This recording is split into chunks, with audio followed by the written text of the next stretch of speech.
Readers, after our work yesterday, I went home and was thinking about this idea that there are moments in characters' lives that act like windows, that let the light in and let us see who these characters really are. Then something happened that made me realize that this is bigger than the stories we're reading. This is a book thing. But it's also a life thing. There are moments in our lives with real people where we find ourselves stopping and thinking, oh, wow, I really see you now. I know who you are. The moment was nothing really, so small. But this is what happened. My grandma wanted something from the kitchen, so she got up. She's shaky on her feet, so she leaned on the arm of the chair. And in a flash, my grandpa was out of his seat and at her side. Grandma took his arm, and the two of them walked so slowly, painfully into the kitchen. That was it. That was all that happened. But thinking about it, I realized the moment struck me because my grandpa is usually, to me anyhow, a tough, stern guy. And in that moment last night, I saw through to a gentle side. I'm sure you've all had moments like that with people in your life. Take a moment to be quiet right now and think about a person in your life. Maybe it's a family member or a close friend of yours.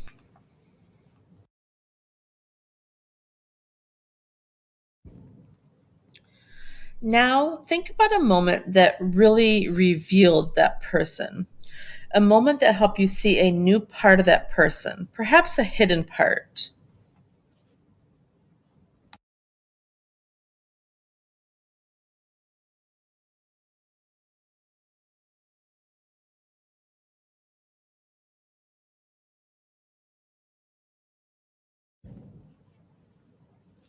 Today, I want to teach you that often in life and in books, the smallest moments are the ones in which characters are revealed.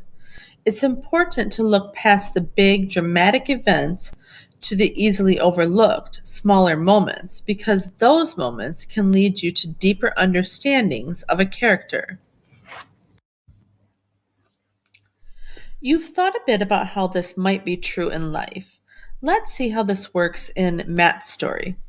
I want you to pause and think back across the whole story, even the parts we read last week.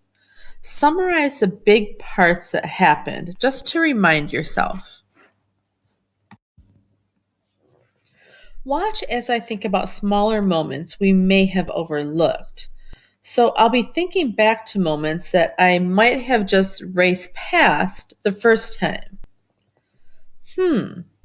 Well, we mentioned how he hears about the Mooney Gym and asks his father to take him. But I wonder, were there any smaller moments in there? Hmm. I'm remembering there was a tiny part that struck me. It was after the narrator first heard about the gym and he decided to go to the public library to look up where the gym was so he could make a plan for how he would get there. I remember thinking at the time that a lot of kids would think about doing that, but they wouldn't really go to the library. It was cool that he actually did that. Industrious of him. Okay, so now I'm going to actually look back to that part of the text. Even though I remember the part in general, I find that rereading helps. I notice word choice and new details. I want to learn more about the character by paying attention to window moments, and it often helps to look at the tiniest details. So let's try that. I'm going to read the part of the text now. Proceed instead to the local library and look up Mooney Gym online. Type the address into Google Earth and you'll discover it's right next to the Air and Space Museum your moms took you and your sis to back in the day. And the Air and Space Museum, if your calculations are correct, is about 5 miles from your pop's job at the factory. Hmm, I'm noticing that at the library, when he went to find the location of the gym, he goes to Google Earth. That's smart. And it's interesting that he notices that the gym is near the Air and Space Museum that he visited earlier. Again, a detail that shows he's sort of brainy, right? He must have liked that museum a lot. Just that teeny tiny thought the narrator has when he is trying to locate the gym shows a lot about him. Readers, did you see how I first thought back over what had happened in the story so far? Then I considered if there were any smaller moments that were worth revisiting. And then I opened up the text and went back to a particular moment, paying attention to tiny details, looking for new insights about the character. Listen to this. I'm going to reread one line. If your calculations are correct, it isn't but 5 miles from your papa's job at the factory. He thinks that 5 miles isn't far. Remember, he ends up walking those 5 miles, and right here we see he isn't daunted at the prospect of that. That shows a lot, right? Give these steps a try now. I want you to think what this one line shows about the character. Pause the video and maybe even jot in your reading notebook as you think about this.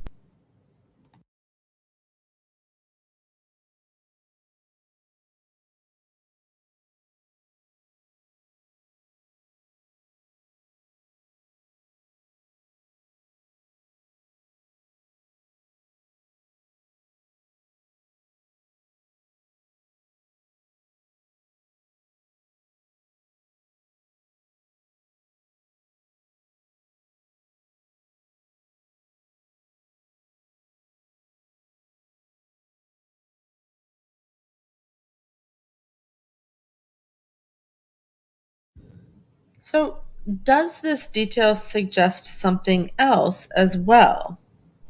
Don't give in to the temptation to just use one word for this character. Use more words to get your best thinking out. You could try saying things like, he's the kind of person who, and then ask yourself, why does that seem important? Readers, were you able to pull a lot of meaning out of that one tiny, teeny moment? Often, as odd as it sounds, you'll be able to get more meaning out of a smaller moment than a bigger moment. Picturing the narrator on the computer at the library poring over maps can be like the moments you identified in your own lives, your own relationships, that allow you to really see a character right down to his or her heart. And getting to know the heart of the characters, who they really truly are, lets you know them and then study them more deeply. As you're reading today, stay on the lookout for those moments and remember that they might be much smaller moments than you had been noticing. Just like in life, the moments that bring your characters to life might be tiny, powerful things, a phrase, a look, a movement, and it will pay off to keep an eye out for those. Focus on making short jots rather than writing lots in your notebook for right now. So you'll want to flag important parts and maybe make a quick jot as you read. All right, readers, off you go.